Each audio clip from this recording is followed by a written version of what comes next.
Hello, I'm Mantastic'c and Fantastic, and today Lumon and I are going to be talking about the new 7-star Godfest exclusives, which are available to be Monster Exchange for. But before we dive right into this, Lumon and I both like to play Civilization 6. Yes!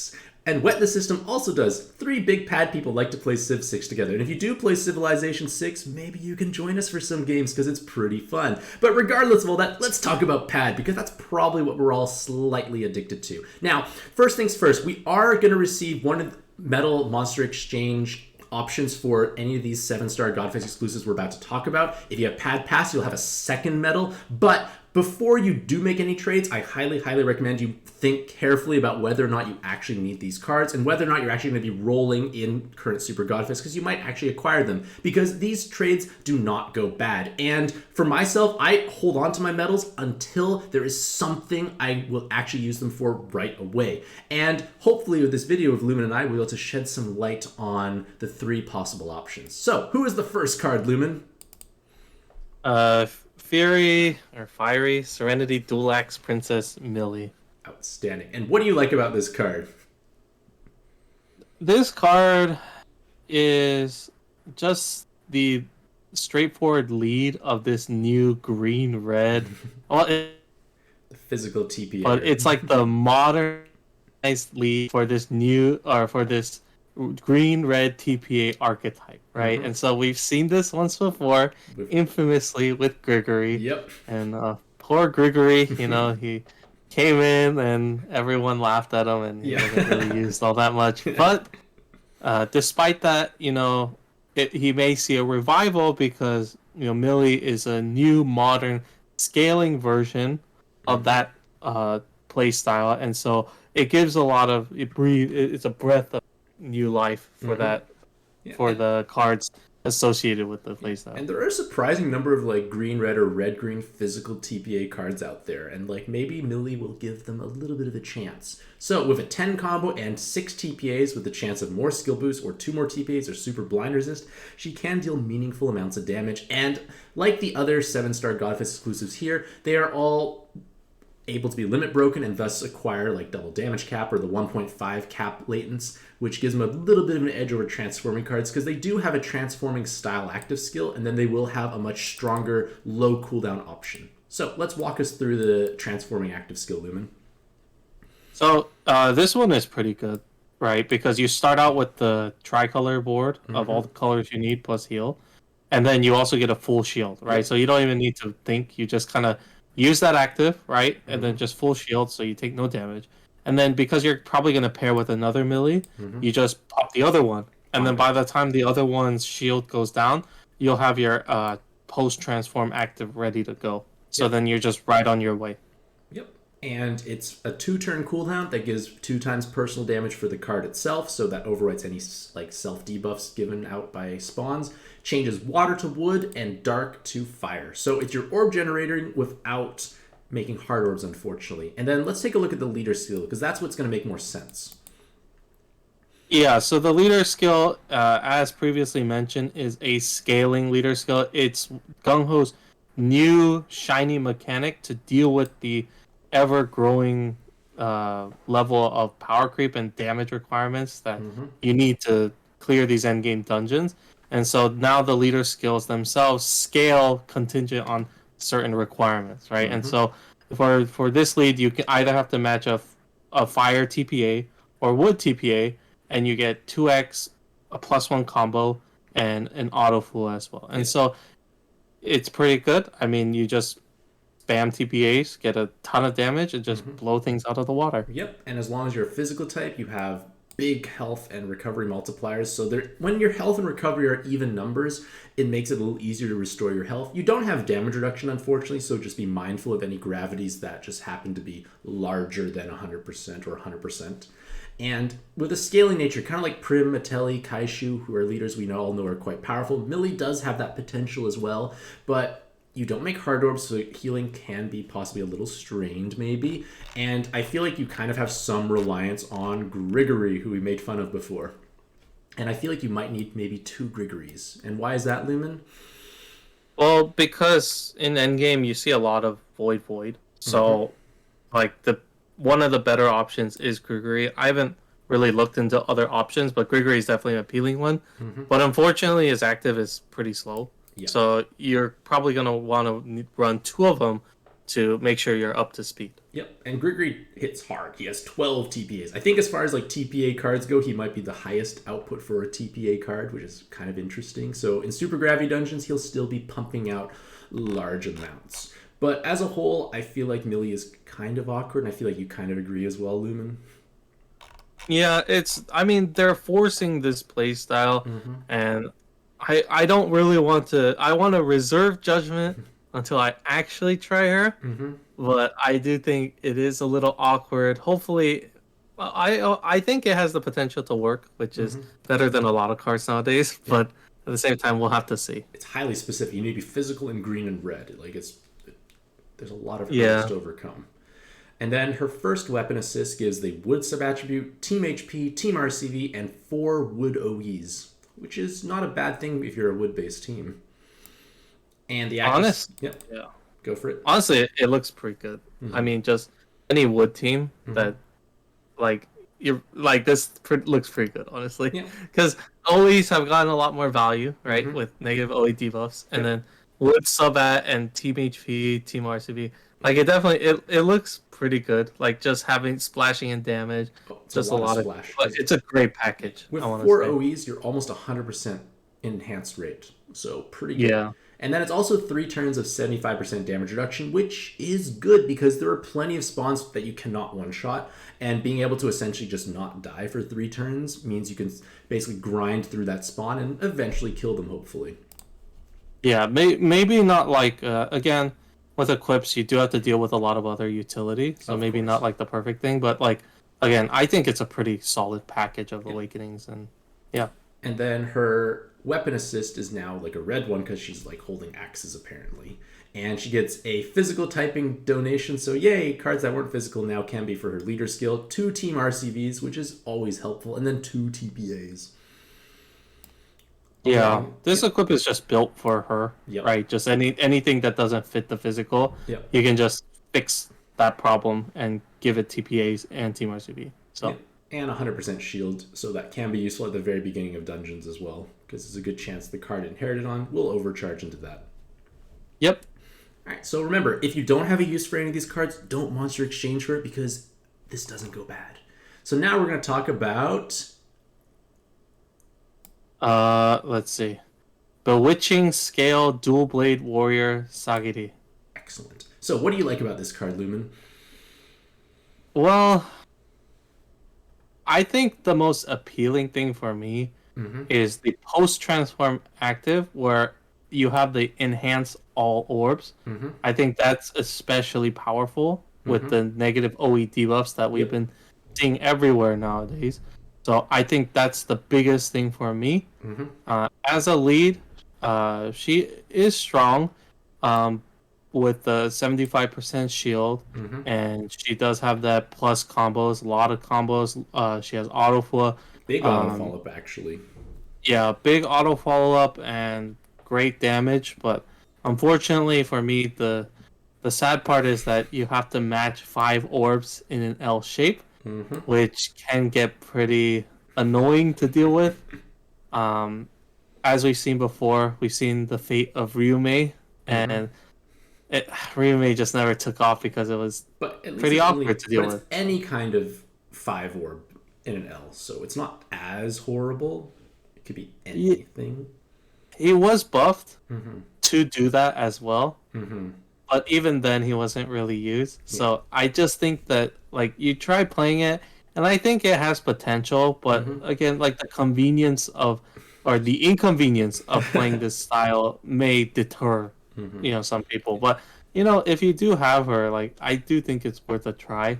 And as far as like rainbow leaders go, they're modestly forgiving in the sense that it's damage reduction when you match 5 or more colors, which includes 4 plus heal. So flexibility is given there in terms of board changes you could utilize. They are a 3-turn full board change with the unlock. And they also come with 3 turns of delay at the very beginning, which will ensure that they come back up in time to start cycling their active skill. They have pretty good personal damage of 4 attributes. pretty low transforming needs at only 16. And I don't think it's that hard to use as a leader necessarily. Like, yes, you could use maybe some movement time, like say badges and whatnot, to ensure you get that L. And as long as you match 5 different elements or hearts, you have a pretty big multiplier. So like I feel like compared to like say Raffine, who needs to like abuse spinners and takes much longer to transform, Sagiri actually is just goes right away, which is nice. And she also can plug a board changer active on your LJ Kitty teams potentially. Like if we look at the multiplier differences, Sagiri does have a much higher attack multiplier, which is cool, but LJ Kitty has much higher personal damage and just a more convenient leader skill in the sense that you don't have to worry about healing. But if your LJ Kitty team doesn't have a second LJ Kitty, you can't get the raw dragons, and you can't really make A10 or you don't own A10, this could be not a bad way to plug in the orb generating needs to always have a board every single turn. So I feel like it has some merits in that aspect. Yeah, I think one of the points that you brought up that I didn't really notice is that if you screw up your L, you're actually fine. Yeah, exactly. Like I almost forgot about that. Yeah.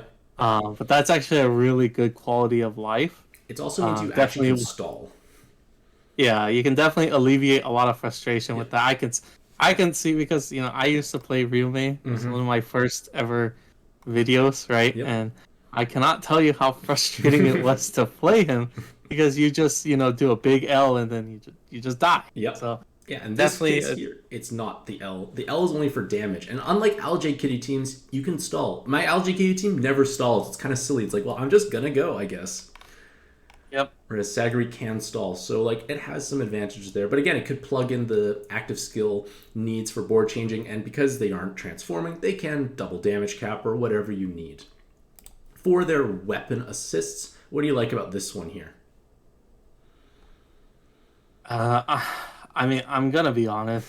This weapon assist is kind of disappointing. Mm-hmm. Like the problem with this equip is that there's another one that's almost identical. Mm-hmm. I believe it's Dark Raw Dragon. I don't know if Dark Raw Dragon is Dragon or Devil. Right. So that's definitely a point of contention for sure. But like at the same time, guard break equips are very niche, and attaching an L is cool and all, but I don't know if this makes or breaks for anything. Like for me personally, this is probably best used as a ranking equip, because you get style 2 points. sources of style points. Yep. I agree with that.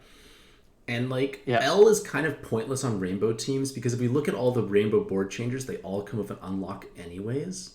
And most of the rainbow cards that are important have guard break, like LJ Kitty does, Sagiri does, like most of them do, it seems.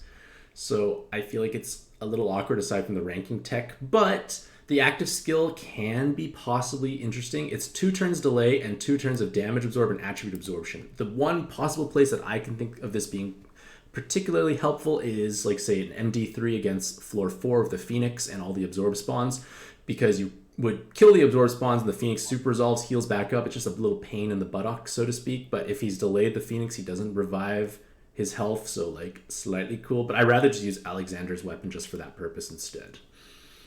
Yeah, that's honestly a very good application of this. I mean, Alexander the active is better. a little bit awkward. Alexander's 4 turns of delay, so I just rather use him. That's yeah. Why. Then I can just stall so much, and yeah.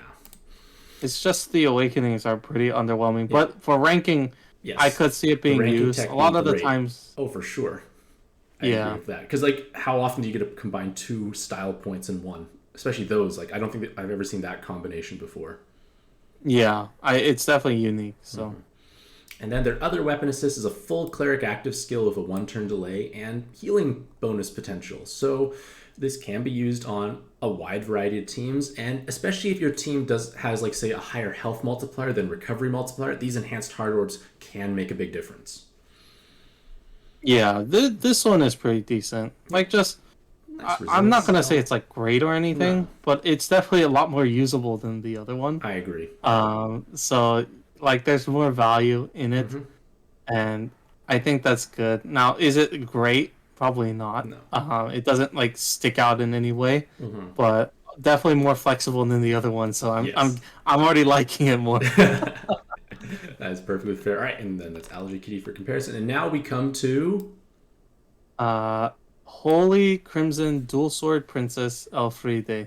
yes. And what do you like about? What don't you? You love this card. I feel. Me? I mean, I think it's okay. So this card is obviously highly popularized by the uh, earlier debut of Kureha, who is just a very, very optimal sub for this lead. Yep. As with the as with Millie, Elfreide is also a scaling lead based on 6 connected fire or light orbs, right? Yep. So on a 6x5, that would be Rose. So she's very strong. You know, she scales well and has a decent but slightly underwhelming survivability numbers of 72%. Yep. Which is like Big it difference. seems close, but it's a huge when difference. when you're doing these damage reduction numbers, like the difference between 72% and 75% is pretty significant. Yeah, It's almost it doesn't. I know, like you wouldn't think it, but it's 16 times health versus 12.76, which is a colossal difference. yeah. So it's definitely a pretty big jump. So definitely something to watch out for. But otherwise, she has the package, right? The scaling package, just auto full, Also insane immense personal attack damage. multiplier. Yeah, immense personal damage too, like triple 10 with either more skill boost or a 7 and a poison or a super poison. It's gonna hit very hard, especially when you're stacking rows. And we're looking at the transforming active skills. So for 10 turns, 10 times attack for this monster, and then 2 turns of haste. So yay, your stuff are charging back up quickly, and then for 10 turns, you're hitting to the stratosphere. Yeah, I do want to say though that if you do decide to play it, you do need to be pretty adept with the spinner. Even if you're generating a lot of orbs, right? I've already tested this kind of play style, and you definitely do need to be pretty adept because the biggest thing is, it's not that you don't have the orbs or the spinner is bad or whatever. It's more so that you just have to get used to having less of the board to work with, right? Because let's say you make your 4 rows and you need a heal combo. Yep. It might be really hard to fit that in because your rows are already set up and you don't have room to combo that out. So, like, it's definitely a very demanding play style. But once you get used to it, it definitely is very, very strong.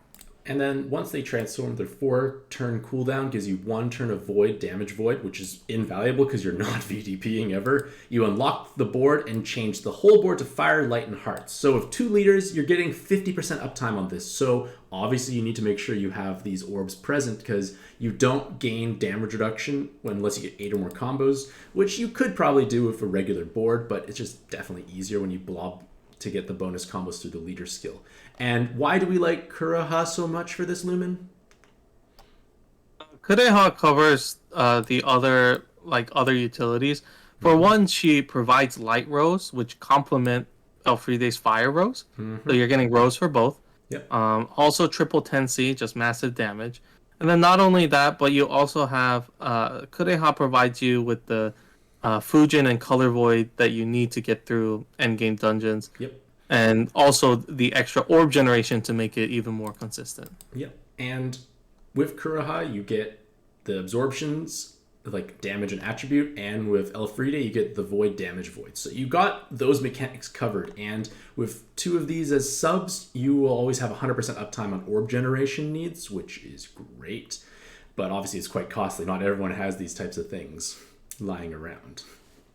Yeah. And even with the orb generation, remember, it is a demanding playstyle, so do be wary of that. Yeah, and like you can get away with like less of these as subs. Like you'll have to find solutions for generating orbs, though. Unfortunately, like Matilda is no, not Matilda. What's that light card that's like Daytona?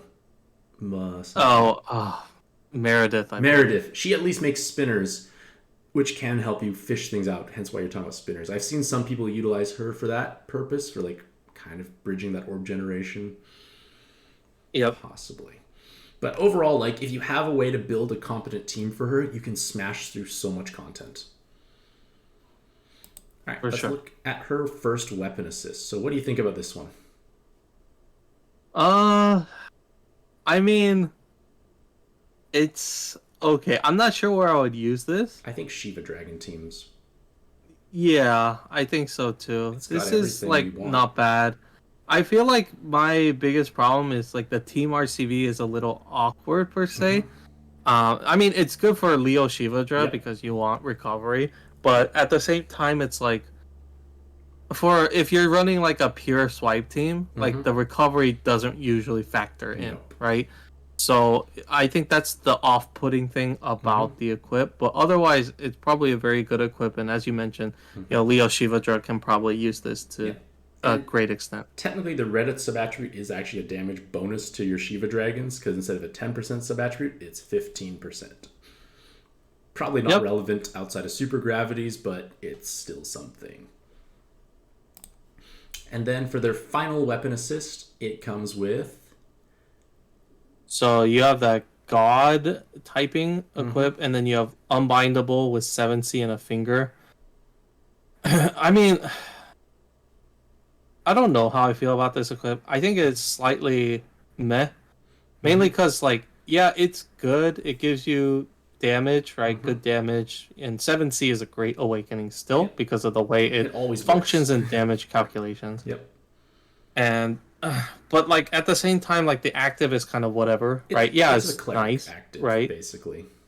Yeah, it's nice, but it's like, okay, cool, right? It's not like eye-popping in any way. No. And then the awakenings, like Unbindable, 7C, like they're good Mm-hmm. and it can be useful, but at the same time, it's like, um, I'm not sure if it'll move the needle in any significant way. Yeah. So, I agree. So, like, as a whole, all three Godfest exclusives do have potential if you have the right stuff to build for their respective teams, or utilizing the subs in Sagiri's case, I feel. But remember, do not trade unless you are going to have a use for them right now, because nothing is more painful than trading for something, not really using it, and then rolling it down the road, and then realizing that you wanted a different card later on. Like, yeah, that can be kind of painful. So, like, for myself, I'm just probably going to sit on these. But I know Lumon has all three, correct? yeah, I have all three. And, I mean, I'll just probably hold my medals. I don't need to trade, so. Exactly. But with that being said, do you have any closing remarks, Lumon? I mean, it's great. It's great, anniversary. We'll always get one of these, right? Yep. So I'm glad we're just getting a new set, and they are all very interesting cards in their own right. And I'm just glad they have two equips because you get a lot of value out of that. Flexibility indeed. Alrighty, so with that being said, let us know what you, ladies and gentlemen, think about these cards in the comments section down below. Did you think any of them were particular standouts? Did you trade for any of them? And if you did trade for someone, let us know why. But regardless of all that, hopefully you all have a truly fantastic day. I wish you all the best luck in your own pet adventures, and happy puzzling.